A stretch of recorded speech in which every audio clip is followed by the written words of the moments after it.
बिस्मिल्लाहिर्रहमानिर्रहीम। अस्सलाम वालेकुम dear students, I am your science instructor Ubaidur Rahman Baig. हम ग्रेड 7 में चैप्टर 1 पढ़ रहे हैं। हमारा आज बी लिफ्ट है 1.6, जहां हमने अभी पीछे जो फोटोसिंथेसिस और रेस्पिरेशन के प्रोसेस पढ़े हैं, इन दोनों में कंपेयर और कंट्रास्ट डिमांड की जा रही है जी। पहले हम बी लिफ्ट से पहले ब्रीजिंग करते हैं। मुझे उम्मीद है आप सब बच्चे ब्रीजिंग कर चुके हैं। फोकस हमारा comparison between photosynthesis and respiration है। दोनों फोटोसिंथेसिस और रेस्पिरेशन बच्चों याद रखो, दोनों बहुत इंपॉर्टेंट प्रोसेस है और दोनों में असल में एनर्जी की कन्वर्जन ही हो रही है। एक तरफ आप देखते हो फोटोसिंथेसिस में सनलाइट वाली एनर्जी को केमिकल एनर्जी में कन्वर्ट करके फूड में स्टोर कर दिया जाता है। फिर हम रेस्पिरेशन के दौरान उस केमिकल एनर्जी को यूज करते हैं और अपनी बॉडी के अंदर उससे डिफरेंट फिनोमेना को, डिफरेंट प्रोसेस को कंटिन्यू करते हैं। तो ये जो एनर्जी कन्वर्जन का प्रोसेस हो रहा है, ये दोनों में कॉमन है। और इसके अलावा आप देखते हो यहां पे कार्बन डाइऑक्साइड और ऑक्सीजन गैसेस इन्वॉल्व होती हैं। ये प्लांट से एक्सचेंज हो रही होती है एनवायरनमेंट के दरमियान।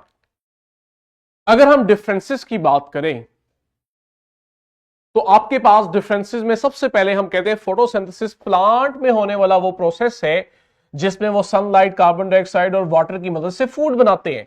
लेकिन इसके कंपैरिजन में जब आप रेस्पिरेशन कहते हो तो यहां हम सिर्फ प्लांट्स तक महदूद नहीं रहते, हम सभी लिविंग ऑर्गेनिजम्स की बात करते हैं कि उनमें होने वाला वो प्रोसेस जिसमें फूड और मोस्ट कॉमन फूड हमारी बॉडी का ग्लूकोज है, इसकी ब्रेकडाउन करके एनर्जी रिलीज की जाती है।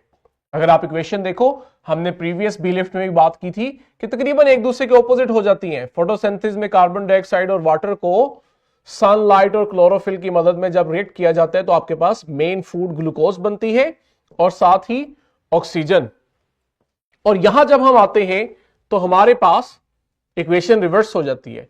यही ग्लूकोज ऑक्सीजन की मौजूदगी में जब इसकी ब्रेकडाउन होती है तो ये कार्बन डाइऑक्साइड, वाटर और एनर्जी रिलीज करते हैं। फोटोसिंथेसिस हम कहते हैं ये सिर्फ प्लांट सेल में, और वो भी क्लोरोप्लास्ट में हो रही है। सिर्फ प्लांट सेल्स में मैं इसलिए कह रहा हूं कि जब हम प्लांट्स और एनिमल्स का कंपैरिजन कर रहे हैं, प्लांट्स और ह्यूमंस का कंपैरिजन कर रहे हैं, जबकि रेस्पिरेशन की हम बात करते हैं कि ये प्लांट और एनिमल सभी में होती है। और होती भी कहां है? साइटोप्लाज्म और माइटोकॉन्ड्रिया के अंदर।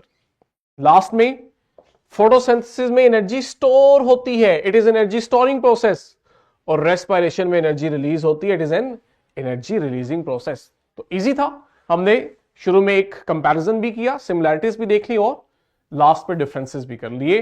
हमारे पास अब फॉर्मेटिव चेक है, एक क्वेश्चन हमारी किताब पे है, बाकी हम प्रैक्टिस बुक के बी लिफ्ट 1.6 से करेंगे।